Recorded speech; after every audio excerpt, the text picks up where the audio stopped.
On this episode, we take our shirts off, zoom to the other side of the world, and talk about everything from gangs to ice cream. My guest is Linsey, and he's really the only person with his shirt off. Linsey grew up in a tough part of Australia, where being in a gang was hard to avoid. However, what is also hard to avoid is your own ego. And eventually, he couldn't avoid it any longer. So he took his leadership skills, became a certified coach, hoping to help others avoid making similar mistakes.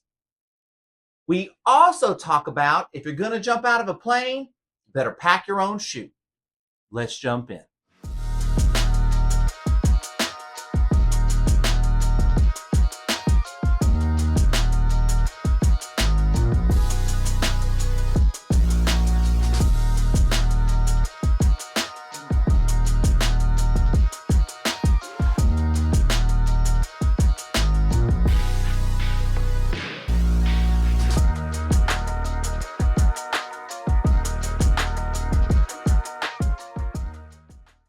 Let me tell you my experience from doing this whole shit is when you're doing something, you know, you kind of spoke to this a little bit, like when you're doing something by yourself, you're 100 complete responsible for all the things, right? And I run this dog and pony show like by myself, right? And so, you know, like when I have to be prepared to be thrown off. Does that make sense? So like, you know, if I could go, oh, this technology isn't working, we need to move to Zoom. So we move to Zoom, right? I need to have that as a backup plan, be prepared, because ultimately at the end of the day, that's my responsibility. You know what I mean? I heard this quote the other day. Hang on, before I let you jump into what you're saying. Heard this quote the other day, and it said, if you were going to jump out of a plane, who's going to pack your chute? And I was like, me. Yeah. Right. And so from that, I was like, that just really hit me. And I've heard other sayings like that, but nothing hit me that hard as like going, that chute is your responsibility. That is your responsibility. That is your life, and it is your life, right? And like, if you don't pack that shit, well, you might fucking hit the ground, you know? Yep. Anyhow, no one's going to pack it properly. No one's going to pack it as good as you will. Well, no one should. You should be the person that packs it the best. There could be someone that would pack it better, but that would be really unfortunate because they're probably busy packing their chute. You know what I mean? Yeah. They're not going to put the time and the care into packing your chute because that's your responsibility. Mm-hmm. You know what I'm saying? 100%. Anyways, you got out. You were in a gang. You got out about 4 or 5 years ago, right? Mm-hmm. And recently in the last 2 months, you moved to Bali. So what we were kind of talking about before was, tell me the transition from being in the gang to whatever you were doing to how you got to here to being a coach. I guess, yeah, my childhood was really rough, like I said. Okay, well, okay. So let me here. I'll do a little recapping question because I could always ask more questions, right? Yeah, of course. Okay. So the neighborhood you grew up in was kind of rough, and you were actually a minority, right? Mm-hmm. Okay. And I'm sure that probably bred a lot of violence just around you. And so, you know, did you get like sucked into that, or was that something that you were seeking, or like what's the transition from being just a minority kid in this town where all this is surrounding you to traveling and getting involved in it to where all the way into you're in a gang? Yeah. Yeah, like I said, it's you know, we used to play outside a lot when I'm older now. I'm older than a lot of people. So back in my generation of school and things like that, we weren't inside kids. We were always outside. And being in that minority, yeah, it was violent then. So you'd have to stick up for yourself. And up there where I was born, it wasn't just violence in like being nasty. Like everyone liked it. Like people liked fighting, and it was also like a way to validate yourself, or you know, to earn respect. Like, and it's a thing. Like people fight, but then it was also really weird because it's not. You just have a fight with someone, and then 2 days later they come up and shake your hand, and then they're like, fucking mad respect for you for that. And it wasn't like no knives. No one would kick the shit out of you when you're on the ground. It was like a full on punch up. But that was like when we're kids. But that obviously escalates into life. Like if you you know, if you're fighting all the time, you start enjoying it, because I was always training and doing boxing and things like that. And then when I turned old enough, I started working security as well in nightclubs and in bars. So coming from that, I was always the one who was handling everything. All right, this is going to be a really strange question, but Mm. you're obviously in great physical shape. All right. And you said, you know, you like fight. Do you think if you wouldn't have grown up in that neighborhood, how different do you think your life would have been? Yeah, massive. That question could be answered to any single person in the world, if because your childhood and hood and where you grow up in is literally what shapes you. I think, but what's so interesting about it is, like, you know, I grew up in a pretty good neighborhood. I grew up pretty well, right? I've never experienced a lot of that, like violence and stuff like that, right? So you think about what kind of person, I mean, would you even like to work out? You wouldn't like, I mean, it could be so massively like different. You know what I mean? Yeah, and that's the thing. Like all of we're a product of our past. So the reason why we are now is because of what something's happened in the past. Like I've done a lot of shadow work and I understand myself a lot better now. I understand why I did so much weights and trained so hard is because when I was first started doing security, I was like 75 kilos and 6'2" tall. But I was like, I could fight, but then I was going up against grown men who I'm trying to kick them out of a nightclub and they'd laugh at me. So I'd punch the shit out of them. And then all the other big security boys were so big and jacked, they'd be like, go up to someone to kick them out and be like, you fuck off. And they would just listen and walk. Whereas me, they'd laugh at me. So I was like, man, I want to get big so I can, then they listen to me, you know, like, so. Oh, so that's interesting. So, like, you know, that's a very young man's point of view. You know what I mean? That's a young man's game. You know what I mean? You grow up in this neighborhood, you end up getting into this gang, right? No need to kind of dwell on that part of the past, right? But you get out, and why do you finally decide to get out? What changed? What kind of event or what happened? There was a lot to it, man. You know, a lot of my friends were dying. A lot of them are in jail for a long, long time. Like I went to jail when I was young. I was like 23. I did 15 months. Um, and yeah, I was just like, is this the life that I want to live? Like, you know, but besides that fact, like well, I wouldn't say half, I'd say 80% of the people around me, I didn't even like anyway. I was like, fuck, like the 20% were my best friends and I loved them so much, but the rest, our 20%, we hated the rest. So I was like, what the fuck is this even about? And, you know, if you kind of, I just had a bit of a moment where I'm like, this is just getting worse and worse and worse. And there's a lot of laws that started coming into Australia, like anti-association laws. So the police can literally come up to say, me and you now, and give us a order that we're not allowed to talk in public. And if you get served with 2 or 3 of those, that means all your friends. If you get caught in public, you go to jail for it. Wow. So guys were going to jail just for nothing. And then they'll put it on their family members and like, yes, it was just shit. And then now they've changed the law so much that no one can even ride around with their vests on. They can't have any tattoos. They can't have any club paraphernalia. Is that a good thing? For who? Well, um, so I'm going to assume there's multiple gangs there, right? Yeah. Was that any problem for just the public, the regular people there? This is the thing. It's the government and like even though I'm out of that club and that life, like I still have my beliefs and I still am like fuck our government and fuck the police. Like they're such dirty motherfuckers, right? Man, the shit they do and the laws they're passing, it's just a big power trip and a big control. You know, like it's crazy how much of the actual crime is made up by people in 1% gangs, like in clubs, compared to everything else. But it's easier to go, oh, they're riding around with those patches on their back. They're the bad guys. They're the ones that do this. And then it's easy for the public to be like, oh, it must be them then.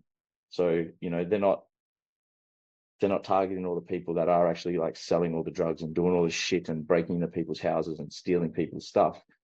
They're just using that as a scapegoat to bring in more powerful laws, which is all about control. Man, that sounds familiar. Mm, I mean, government's really good at doing things like that. You know what I'm saying? yeah. All right. So you decide to get out, and then what? Yeah. So that was really like hard time, I guess, in my life because I've been a part of this for so long, and it was kind of like my identity, and I was like, all right, well, who am I now? What am I doing? So because I'm an auto electrician by trade, I went back to working on the mines, and I just thought I'm going to work real hard, try and just like start a new life. Um, and yeah, I was doing that, and then it just led me to like I was just partying on my like because I work 1 week on, 1 week off, and on my one week off, I'd just be out on my boat and I'd be partying and I'd be drinking and I just in a bad cycle. And then I had a real bad injury. I blew my knee out, and so then I couldn't walk, which was even worse because then you're stuck at home. And because I couldn't do anything, I was like, well, fuck, I'll just get up today and drink more alcohol and party because I'm like, that's the only thing that makes me feel good. Like I hadn't done any personal development. I just kind of was just super.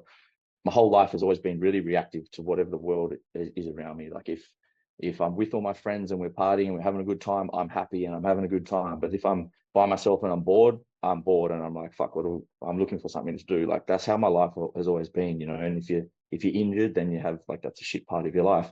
And it was just everything was so um, reliant on the outside world of how I would be. Um, so yeah, at that point, I was just like, I'm fucking sick of this. I want to change. I want to become better.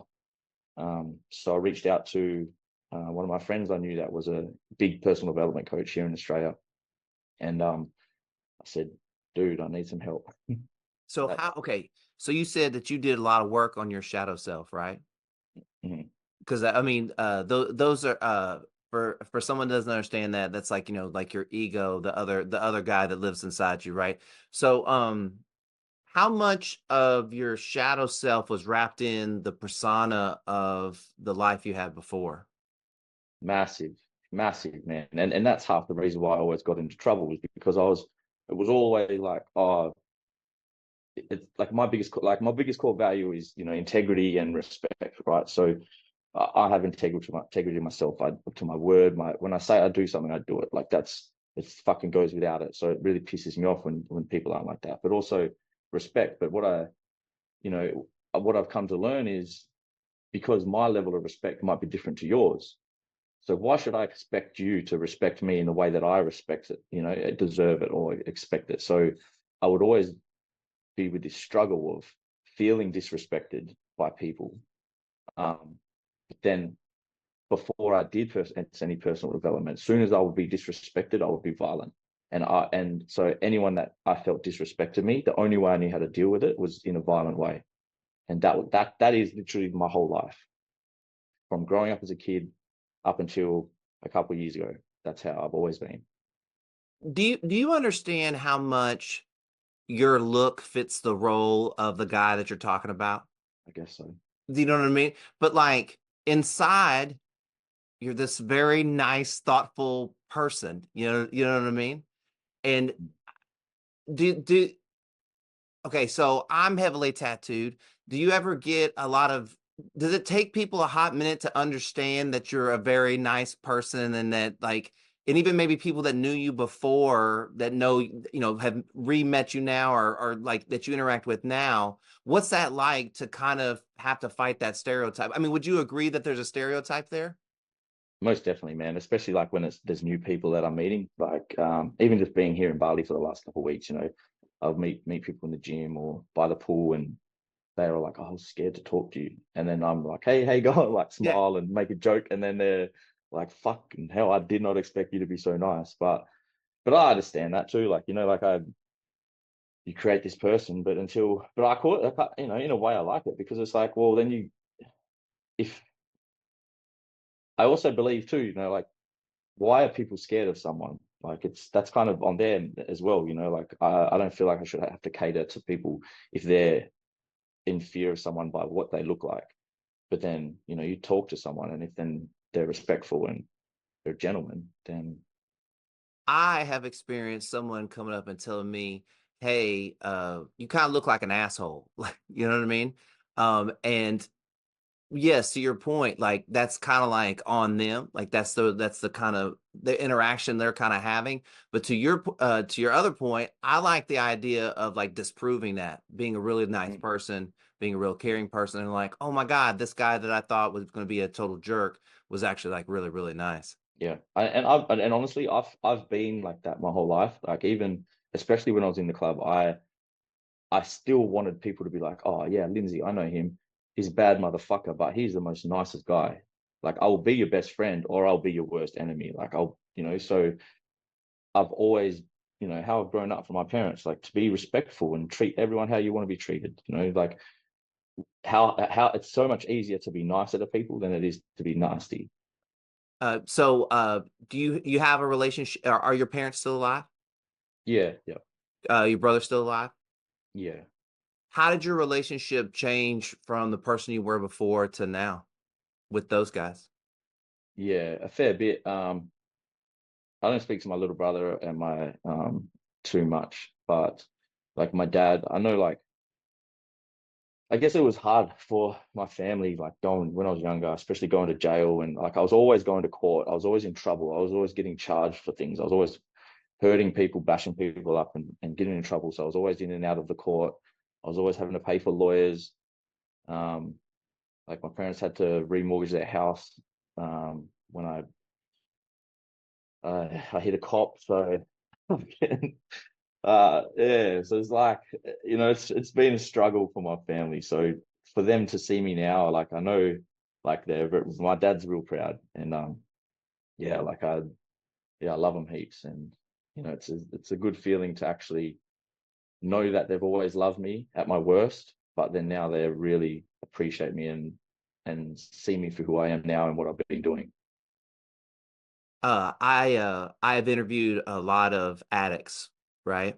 Hmm. And it's weird the kind of the similarity between I guess that kind of gang and violence and what that does to the family of from the person, and the same thing with like an addict, how the family kind of like struggles and stuff like that. Like my daughter is 3, and so I have big dreams for her, and I think about all the time about all the stories when I talk to people, and just the battle between parents and things like that. So it's so awesome that now you have a better relationship with them. Mm. I I mean, couldn't I've always imagine had a having a good bad relationship with relationship my with daughter. Yeah, What's that? I've always had a good relationship with them. It's just, yeah, like it's just the knowing that you're disappointing them. You're like knowing you're just fucking up all the time, and then they still love you no matter what, and they're still always got your back. But now it's like I'm in a position where I'm like I can have your back now. You don't need to worry about me anymore. That's a Like good that's feeling, isn't it? yeah.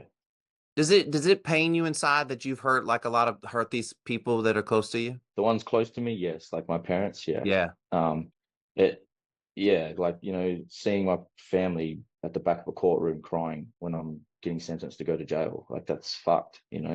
Um, my friends who have supported me, my best friends who looked after all my things when I was in jail, like I've got some of the best friends in the world that would have always been there for me, and they like letting them down just sucks.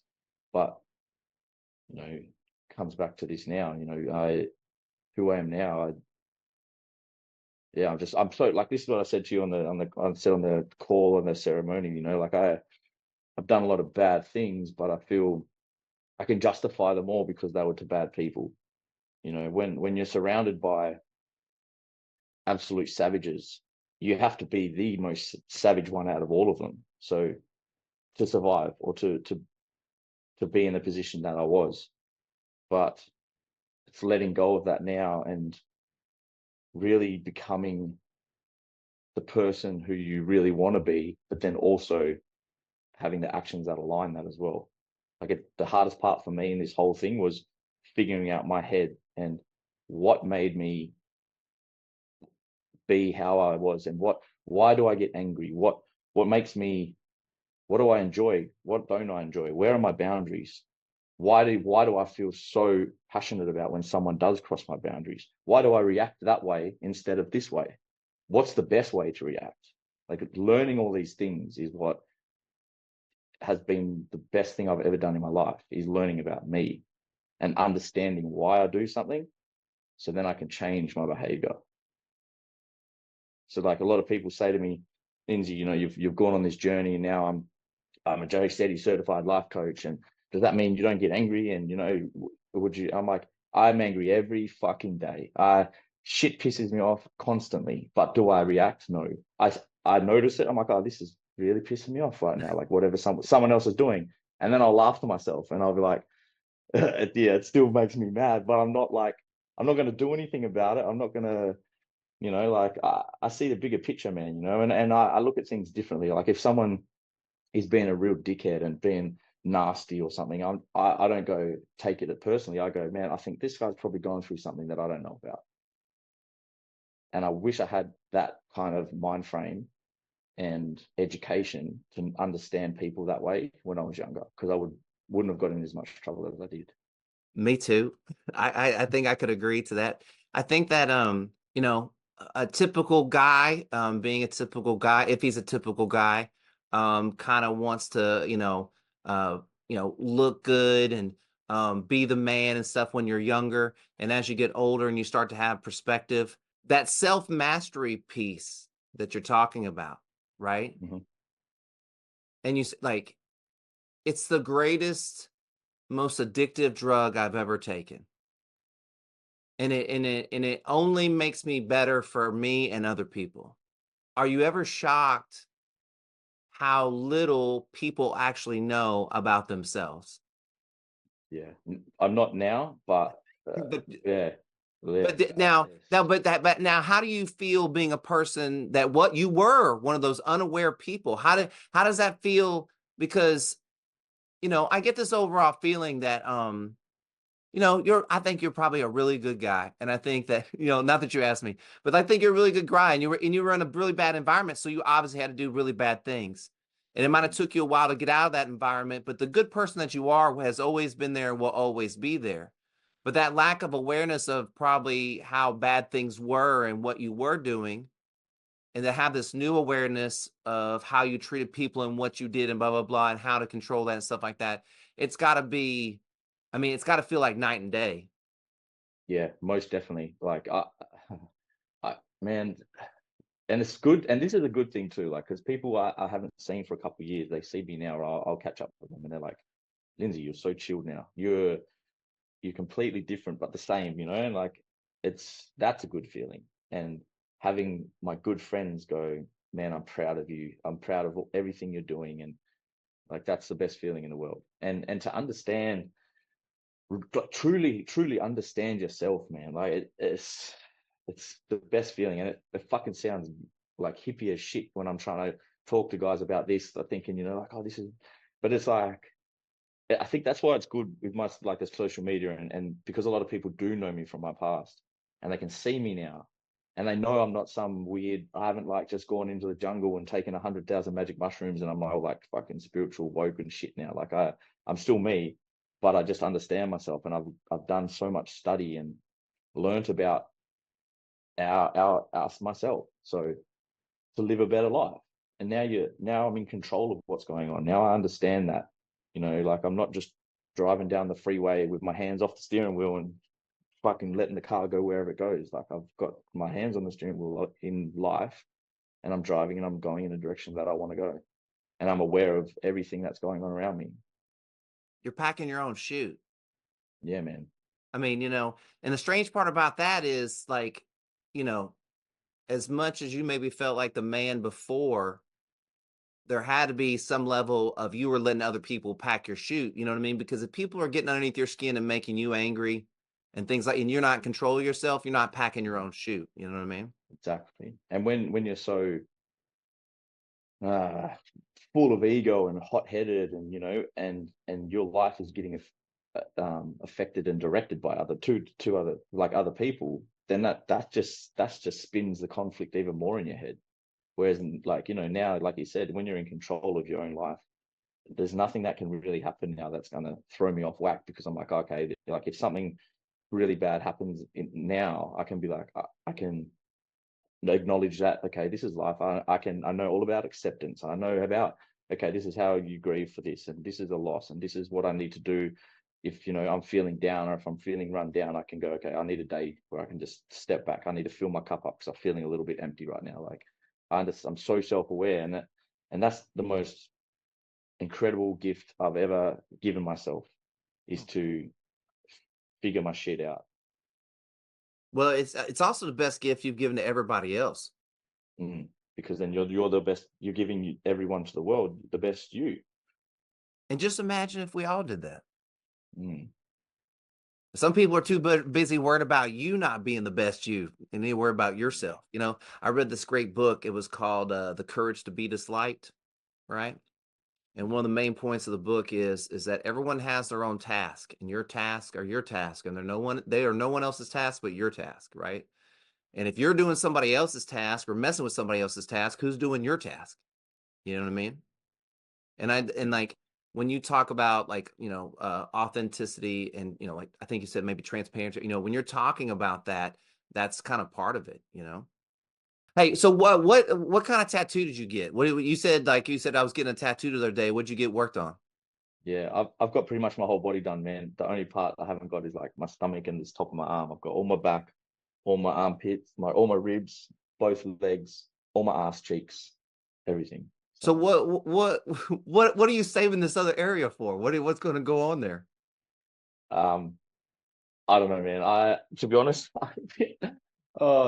this sounds stupid. The reason why I won't tattoo my stomach is because it keeps me accountable. I know if I tattoo it, I'll start getting fat, and because I love Ben and Jerry's, man. I smash that shit every day. So I got to be cautious because I can just let myself go sometimes. Okay, so I have a couple questions. Okay, Yeah. top three Ben and Jerry's flavors. What are your top three? Yeah, because I'm actually lactose intolerant too, so that's another struggle. But the salted caramel vegan one is the best. It's so good. I just have that one every time. I also I have allergic reactions to milk, and so I've had to find substitutes for like everything, right? For like dairy substitutes. They have an ice cream here in Texas called So Delicious, and they do like a salted caramel. It is also like the bomb.com, you know what I mean? Yeah, nice. All right, so wait, let's get back to like tattooing over your abs. So, you know, like if you tattoo over your abs, like you're still gonna be able to tell you have six-pack abs, right? Like, you know, that doesn't go away, right? Yeah, it just hides it though. And I know all my friends that have gotten fat, they tattoo their stomach. Oh, is that what it is? Yeah. So I don't have like tattoo. I'm tattooed on my sternum, and I have like tattoos like down my sides, but I don't have like any in this area. I also do not have 8-pack abs or 6-pack abs. So I might as well just tattoo my stomach, I guess. You know what I mean? Because apparently I'm not going to get in any hurry to do any abs, you know? Yeah. Tell me what kind of clients you coach. What kind of clients do you work with? Yep. So I've been hired for a full-time coach in a men's community here in Australia called Set the Standard. It's actually the community that I first joined and started my personal development journey. That's the one that my friend runs over on the Gold Coast, who I reached out to and was like, I need some help, man. So he's got a heap of modules, a heap of resources on in his it's on the school community.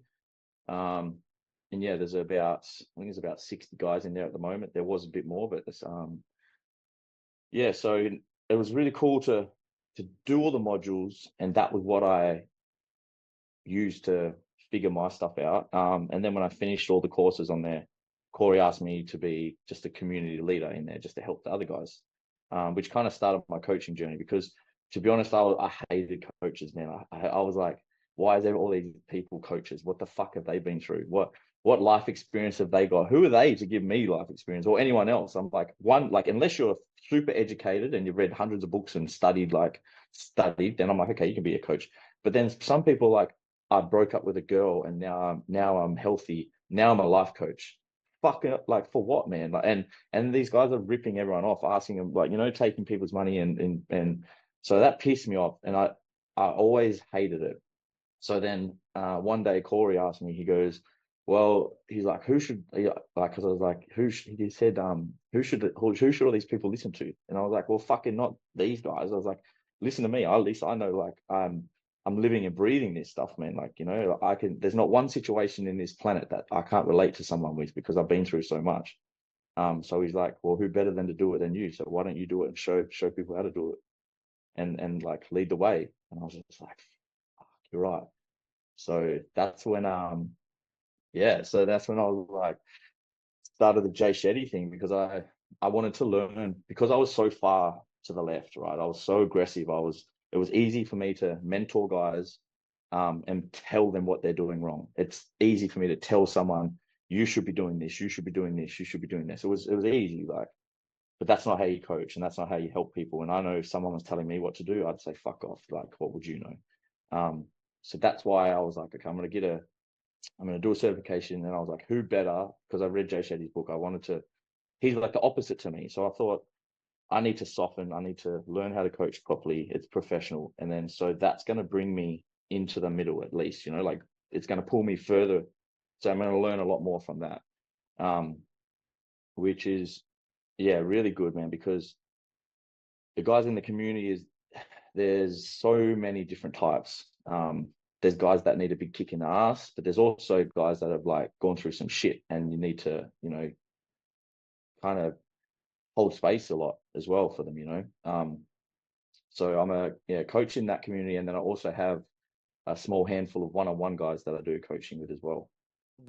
When you were in the gang, were you a leader in the gang? Did you have some sort of level of leadership? Yeah, I was the sergeant of arms. Have you did you like play sports growing up?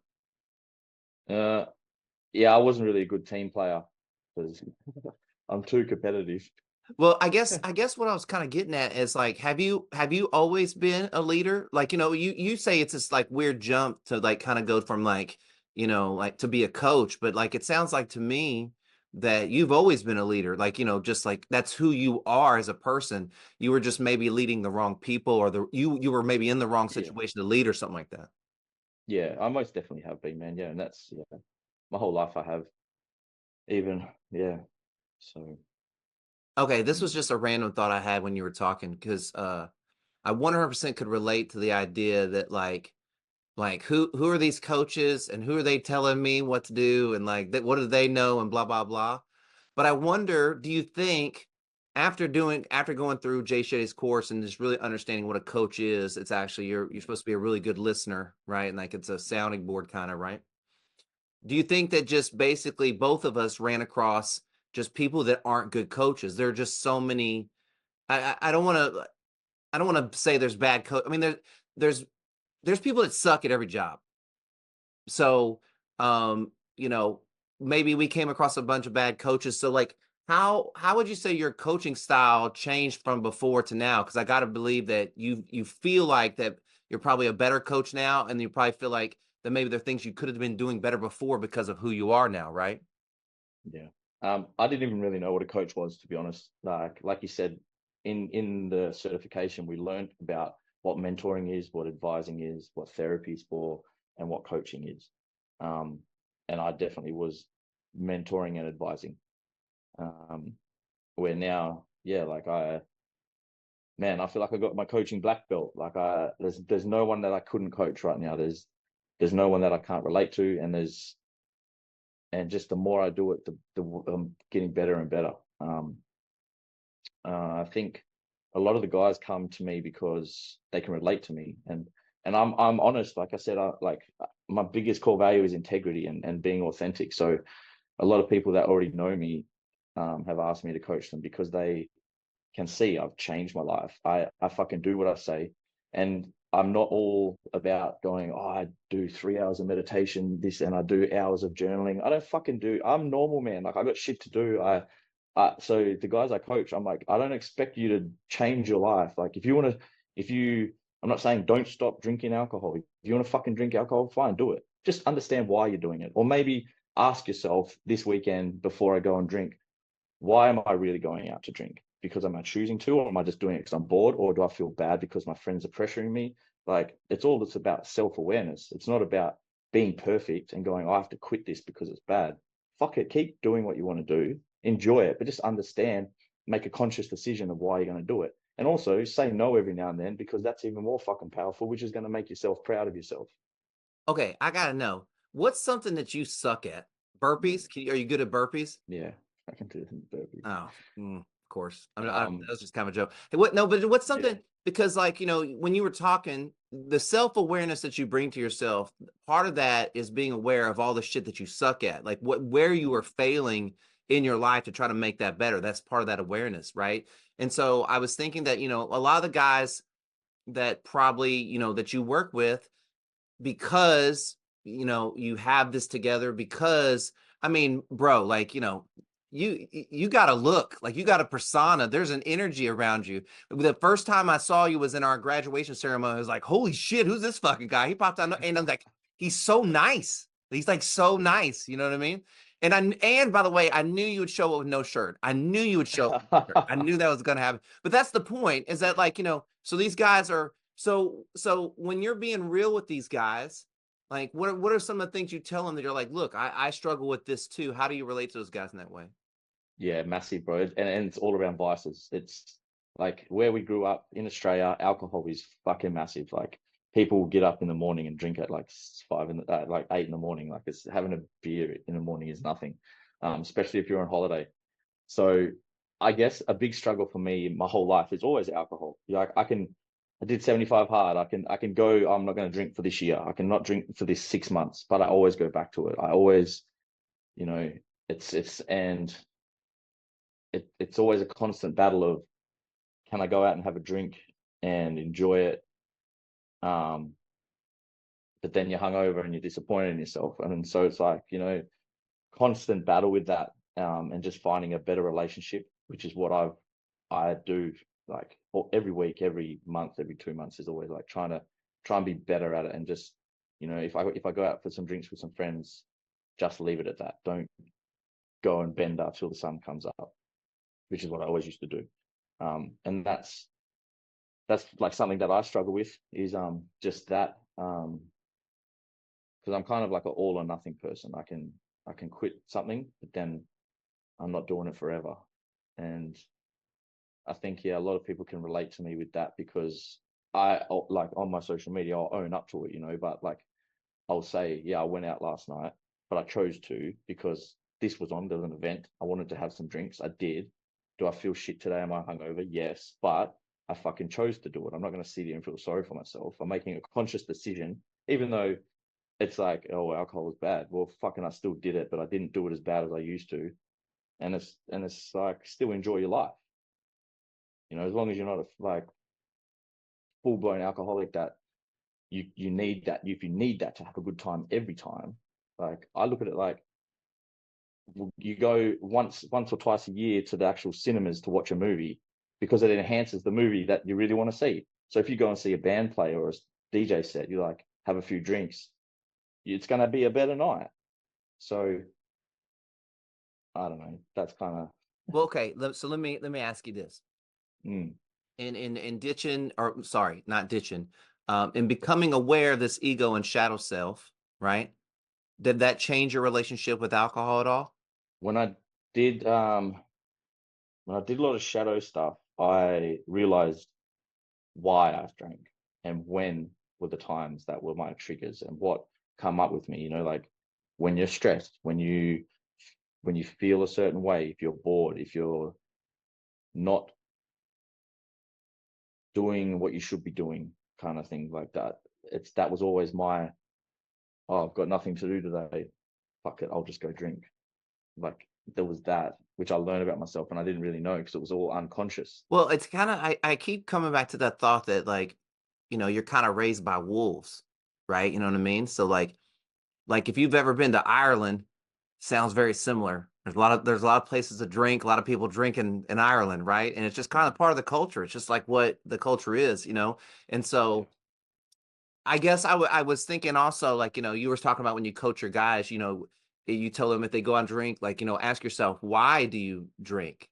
So I'll ask you, like, do you know at least like why you did drink? If you, I mean, you could know why you drink now, and maybe it's a totally different reason. But do you know why you did kind of before, outside of the culture that you grew up in? I guess it was just one of those things that you just did. Like if you go out with your friends, you just drink. Like that was what we did. Like, you know, it's society's way of you have fun when you drink. If you're going out with your friends, then you drink. They go hand in hand. If you're having a barbecue, if you go to the beach, if you go out on the boat, like, you drink. So there wasn't even a question around it. There never had been a question around it. It was just, that's just what it was. And I never even thought of asking myself why. Did you did you eventually ask yourself why? Yeah, of course. Yeah, that's when that's what I got to when I started doing some personal development. I just was figuring out, like, why am I doing all these things that you know, why am I the way I am? Why do I, like I said, react the way I do? I asked everything about why. Why does the toilet paper fucking piss me off so much when it's on the wrong way? Like, I asked myself why everything. Okay, earlier you were saying that you know, the difference between now or then and now is like if something pissed you off, you would totally react, right? And now you get pissed off inside, but you don't react. Is that what you said, right? Yeah, depending. I honestly, I just, like, I have a lot more understanding of people now, and how your thoughts work. And, you know, I know, just say if I'm at work and someone's having a bad day, I know that could be 100 different reasons why he's being a dickhead at work. His girlfriend could have just broke up with him. He could have had a shit night's sleep. He could have got told by his doctor that he's not well or he's sick. He could, you know, be feeling shit about himself, or his parents had passed away. Like, that's why he's being an asshole, you know. Like, I understand that now. So that's my first reaction now. If someone is acting crazy or, you know, offends me or something, I'm thinking, like, what is going on in your life? How did you flip that switch in your brain? Just learning about, like, myself first, of why I would get angry, because a lot of people would see me just upset about something, but it would be because I lost my job, or I was going through a tough time, or I was hungover, or, you know, something would, yeah. Did did some kind of like major event happen that you were like, oh, like I gotta get this, I gotta switch this? Yeah, I think it was when I hurt my knee, man. That just still keeps coming back to me, because I had a big surgery on my leg, and I just being stuck at home, not being able to walk at all, on pain meds, plus drinking, and then getting bags of cocaine, and just sitting there every day. I was like, what the fuck? This is disgusting. Like, this is shit. Like, what kind of life is this? Who am I? You know, like, when you're looking in the mirror and I was getting fat because I wasn't doing anything. My fucking leg is in a cast because I smashed it, blew it apart, and I'm sitting there snorting drugs and drinking alcohol at like 9 a.m. Like, what kind of life is that? What kind of man of honor and, like, is that? You're like a fucking dirtbag. Was that you feeling sorry for yourself? Yeah, of course. Yeah, because I was lost. I'd left the club. I'd been working for a couple of years back doing my trade, and I felt like, yeah, because I had businesses before that, and then taking steps, so many fast steps back, I felt like I'm back to where it all began, except I'm 15 years older, doing the same shit, if not on a higher scale, and I'm injured again. Because when I was younger, I was always injured as well, because I'd break my hands. I've got all metal plates through all my hands from just fighting so much. Yeah, I've had so many surgeries on them. They're like, with my hand surgeon in Perth said, I've got the worst hands he's ever seen, because they've been broken so many times. Can you show me your hands? That's like, is there any visible, like you can Yeah, see this is anything? like they're all those knuckles all smashed in. Oh, god dang. That one's like got a massive big plate all through there with screws. I've got screws all in here. And then, Oh, like, this one doesn't, that one doesn't even open up, because it's oh wow. like it's all fucking smashed in. These ones have got like teeth scars all through them. Yeah, it's pushing up. So Man, we abuse our body when we're young, don't we? yeah, yeah, Man. All right, so what was the epiphany? So I want to ask you this too. yeah. So I'm assuming while you're drinking and doing all this cocaine and feeling sorry for yourself that you were probably eating some pretty good food, right? Like Oreos and shit. Like Yeah, what were you eating during the time where you're feeling sorry for yourself? man, like barbecue chips, Ben and Jerry's ice cream. I was getting like just shit after shit, bags of lollies. Yeah, it's garbage. Garbage, right? Yeah, for Yeah, sure. yeah, Okay, so do you remember the day that you were like, okay, like this is the day I'm switching, I'm starting to like, what did you have to get past your knee surgery and get out of that to switch your mindset, or did it happen before you got out of you had a cast? yeah. I had like a big knee brace on because I blew all my ACL and MCL and smashed all my knee inside that. Sorry, did you say what was the Oh, like so the what I switching asked moment? was like, what was the switch day? Because like I feel like a lot of times, like when I switch a mindset, like I can pin it down to like a moment where I go, that's right, that's it, that's where it was switched. Do you have a moment? Yeah, I think it was just one morning, man. I just was like on the couch and I was just like just having a look around. No, actually, you know what it was? I fucking do remember now. So I took some magic mushrooms, right? And that's the best for some self-reflection. Magic mushrooms is awesome for reflection. So I had them and I just kind of you can kind of take a step back with them and you can kind of see yourself as a third person, like, and I was just kind of looking at myself and thinking like, look at this shit around me. I've got a plate there with cocaine on it. I've got empty beer bottles here. I've got pain meds there. I've got a fucking cast on my leg. I'm not working. I'm stuck at my house. Like, what a piece of shit. Like, look at you. You're just disgusting. And I was like, and they had the like kind of thought, like, if I died now and my friends found me like this, would they be proud of me? Like, it's fucking filth. Do you think these magic mushrooms allowed you to kind of like, when you say step outside yourself, allowed you to see that kind of shadow self of that person, right? Kind of in this way. Would you agree?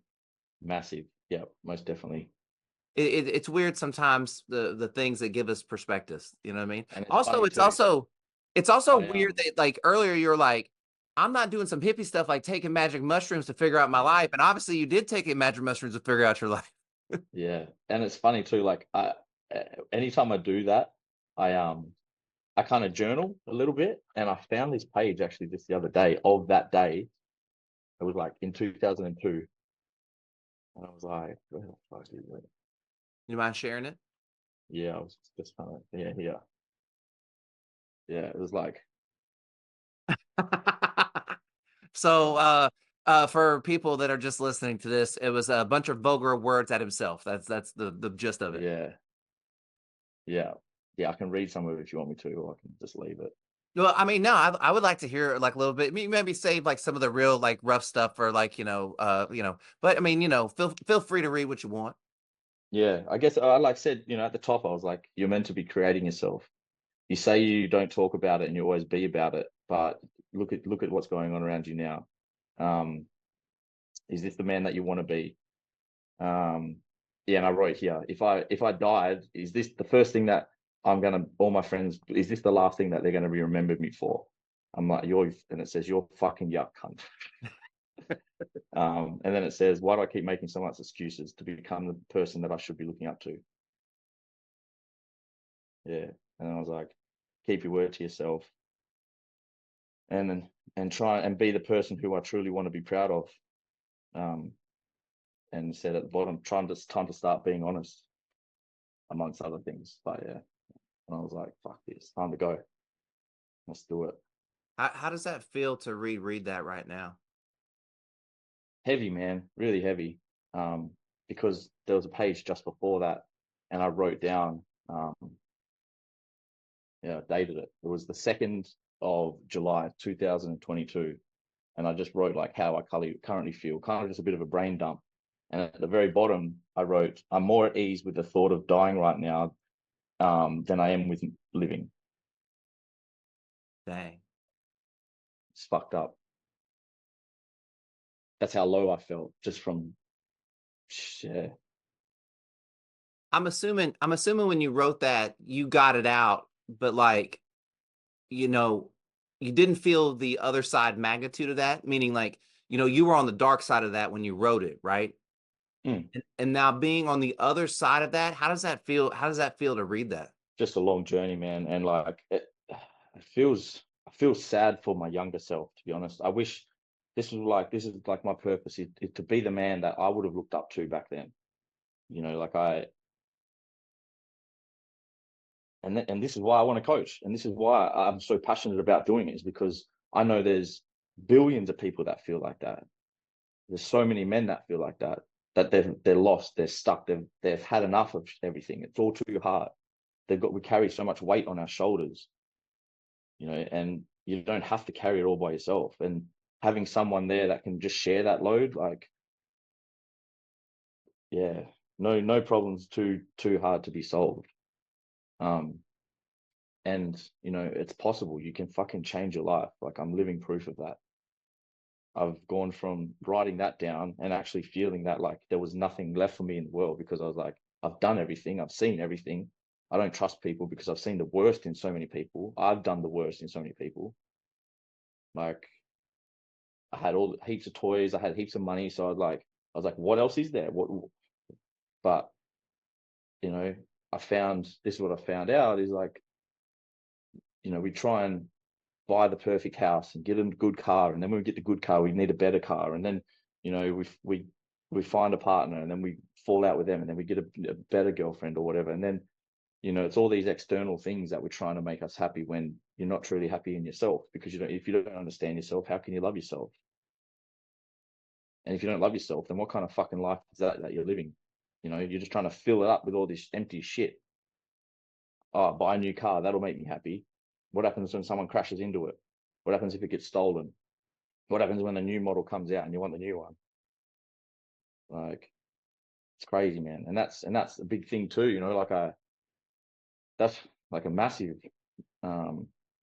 realization is, yeah, if you have to be happy within who you are, because if you're not, and if you don't understand yourself, and if you're just relying on all these external things to make you happy, then you're never going to be happy, and you're always going to feel empty like that, because you can get all the toys in the world, you can have all the fun times with your friends, but at the end of the day, you got to sit with your thoughts, and that little voice in your head is who you're with for the rest of your life.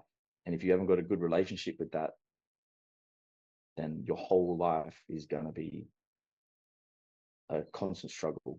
Okay, so you said you sold all your shit. Yeah. Was there any part of that was hard? Like, was there anything like you were like, maybe you had like a motorcycle or something, and like, was there any part of you like, ooh, like I really don't want to sell this thing, but like you knew, I'm assuming you knew to grow as a person, like this all had to go. I'm sure that's what the case was, right? So, but was there a part of you inside that was like, well, do I have to sell the motorcycle? Well, I didn't sell my motorcycle. Oh, see, like, so you did, but I mean, was it hard to sell all your stuff? Yes and no, because like selling my boat was hard. Because I had my boat. I've had boats for like 10 years now, and you know, that's where I always take all my friends out, and we like have such wicked days. But again, it's just the same hamster wheel. Every weekend, it all blended into one. There wasn't one day that really stood out besides others. And I knew selling that, I could literally pack up, rent my house out, sell my car, throw heaps of my stuff in the bin, sell my furniture, and then now go and travel the world and see new countries and see new cultures and learn about different people, and you know, like really experience the world instead of just living in that bubble, just working and doing the same shit. Do you find in being outside of your old life and being into this new life, does this new life also like encourage you to want to just learn about other people and go places and do all that stuff? Like, once you kind of figure out all these things about yourself, you're like, well, I just want to figure out everything else. Like, I don't know if that's a feeling that you have. Is there any part of that? Yeah, for sure. So I did a lot of kind of thinking and reflecting on why I wanted to do all these things. Like, now I overthink, so I analyze everything, and I, you know, the whole reason for this trip and leaving Perth was like I wanted a sense of adventure. I wanted to, like, because in my journal here, I wrote like, I'm bored. There's nothing that I could like can fulfill me in life anymore. Like, I feel like I've done everything. So I want a sense of adventure. I want to go and meet new people. I want to go out into the world and look for new opportunities and just go and see what's out there, man. And also like what I can give to the world as well. You know, like I want to go to different countries and be of service somehow. And also maybe just, I don't know, man. I just know that if I stayed in that dirty, stinky little fishbowl of Perth, I was never going to grow. And I was just going to be swimming in that same shitty water for the rest of my life. Was there any part of that? Was it hard to leave? Yeah, it's pretty hard, man. But I knew that if I didn't, I would regret it for the rest of my life. I feel like it's turning out okay, don't you? Yeah, of course. Yeah, I think it's turning out all right. What kind of water they got in Bali? Is it nice water or is it shit water? It's shit. Yeah. Do you have to can you get bottled water there? Yeah, you have to buy bottles. Oh man, so horrible. I'm one of these people, like I'm a real big believer in water. And so I have a fancy water machine that ionizes my water for me and stuff. It's supposed to help you not have to go to the bathroom, but I still have to go to the bathroom. I also drink coffee, so that's probably not helping. This last segment is brought to you by HeyJustBe.com. I believe that achieving balance in the mental, physical, and metaphysical aspects of your purpose by incorporating learning, serving, and creating can transform your life into one that you truly enjoy living. Want to know more? Go to www.heyjustbe.com. All right, so how I usually wrap up on my podcast is I ask people, what do you do to just be the best version of yourself so you can be good for everybody else? Obviously you work out, like obviously you're doing that. And I'm shocked because earlier you were kind of talking about like, you didn't bash journaling, but you were just kind of like, I don't have to like journal, but you do keep a journal, huh? A lot, yeah. I don't journal every day. It's more like, you know, like it was the point of people say they do something and they don't do it. Like I don't bash journaling, but it's these coaches and these lifestyle people that are like, I journal every day and I meditate for 5 hours a day. No, you fucking don't. Like bullshit. Like no one does that, bro. Everyone's got jobs and kids and families and stuff going on. Like, so yeah. But I journal a little bit. Mostly it's just to figure out if I need to figure something else, something in my head that's gone around or yeah. Dude, so I mean, you shared with us a little bit of that. Like, is that what the entries kind of look like? It looks like just some like questions and then maybe some thoughts and things like that. Are all the journal entries like that? Yeah. Some are different, man. Like I might have something on my mind that I can't figure out that I need to make a decision, and I'll do like a pros and cons list. I'll because you know when it's easier to it's hard to ask yourself questions and kind of just get it in your head. So if you write the question out and then you're like, okay, how can I answer this? And I have to write it out and write the answer down to it, then you're like, I know that's the truth. I also think that this is a really good example of that. Journaling doesn't have to be one thing. I think that the kind of what you were talking about before, when like the gurus are like, hey, I journal and blah blah blah, a lot of what they preach is like this certain type of journaling, right? But like at least with my clients, and it sounds like for your guys, like I'm cool with like any form of journaling. So it could be like a voice memo, so it could be typing in your phone. Like I keep tons of notes and stuff on my phone. And I think that people should be open to the idea of basically exploring their own thoughts. I mean, that's what journaling is exploring your thoughts about what you're thinking and what you're doing. And so you just have like a way that you do it that works for you. I'm sure that's what you coach to your guys too, right? Yep. So I like, and this is what I do with my guys that I coach, like, because they're like, I'm not gonna fucking do a dear diary every day. I was like, it's not a dear diary. Just get, and like sometimes when you don't feel like doing it, just do it anyway and say, write down 2 questions. What did I do well today, or what went well? What am I proud of, and what could I have done better? And that could be as simple as what went well today. I went to work when I fucking didn't want to go to work. And what could I have done better? Oh, I told my boss to get fucked when I shouldn't have done that. Be like, so then tomorrow you go to work, you're like, all right, don't swear at the boss. You know, like just little, it could just be as simple as that. Or, but then sometimes, you know, they might have something on their mind where, you know, like I said, trying to make a decision, or they've really got something they're trying to work through, and you end up writing pages and pages. So yeah, it's just like you said, just checking your thoughts and getting it out onto pen and paper is really powerful. Okay. Did you, on the little form I have people fill out, did you say you're a drummer? Yep, And you're a drummer in what kind of band? metal band. Of course it's metal. It has to be metal. And I'm going to go on a limb and say you drum shirtless. Is this correct? Sometimes. What do you mean sometimes? I'd be drumming shirtless all the time if I looked like you. Okay, so y'all play, you'll have music, Spotify? Is it Yeah, okay, man. what's the name of the band? It's called RFMD, but Mhm. you say it as reformed. Oh, nice. So yeah, because I've been in a lot of bands my whole life. I played drums since I was probably 6 or 7 years old. And then yeah, I've been in a few bands, like original bands, the last couple of years, and then yeah, I started that reformed RFMD with my best mate. Yeah, so we've released a fair few songs. Maybe we released the EP and then a heap of singles. Got a heap of video clips out on YouTube and things like that. But that was probably the hardest part. I'd say another hard part of leaving Perth is like putting the band on hold. So Sure. Yeah. mm. What is drumming kind of does that help you be like, I mean, is that a release for you as far as like I always think of like meditation being like it could be multiple things. Is drumming a way that you kind of relax and stuff? I mean, I guess you're doing metal drumming, so I don't know how relaxing that is. Yeah, I play all types of music, but just in my band, we're a metal band. But yeah, I love it, man. I love music. I love all music. I listen to it constantly all day. I'm always tapping. I play guitar as well. Not real good, but I think I'm pretty good.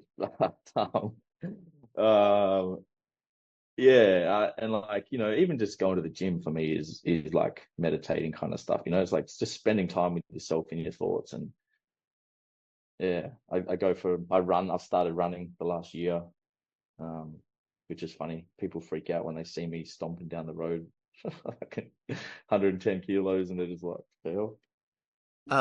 So one, how amazing is it that we can have music, all the music we want in our hands? Like it, because I love music. I mean, like obviously, like I love Yeah. music, you know what I mean? So what what's a band? Oh, you got sticks right there. Yeah, hey. What's a band that you listen to that I wouldn't expect you to listen to? Or what's something you're into that I'd be like, nah, like, are you a big Taylor Swift fan? I'm a big Zach Bryan fan. Oh, really? Yeah, You like yeah, his stuff? yeah. I love Zach Bryan. No, no way. Yeah. Uh, yeah, I like all music, man. Like there's a time and place for everything, whether it's like dancey house stuff, whether it's R&B, old like rap, Dre, Eminem, 50 Cent, um, old metal, new metal, folk stuff, indie pop. Like I like it all. What do you listen to when you lift? Mostly heavy stuff. Yeah. Yeah. Yeah. Like heavy rap or heavy metal? Probably heavy metal. There's a few bands. There's a band in Australia. They're sick. They rap over metal, and it's fucking cool. What are they called? DVSR. Okay, I'll have to look that up too. Yeah, they they're really cool. So what else do you do to take care of yourself? Do anything else to take care of yourself so you can be good? Mostly just it's the diet, it's the training, and yeah, staying off alcohol, man.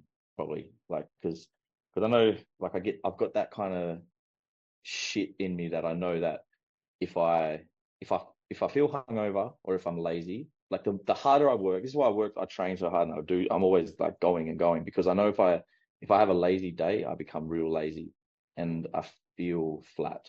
Whereas if I work and train and do heaps of stuff and kind of run myself into the ground, I get more energy and I feel more fulfilled and I feel like happier, which is strange, but yeah, I don't know. No, I mean I can relate to that. Do you know? Okay, so I pretty much like stopped like drinking alcohol, but do you know what made me stop?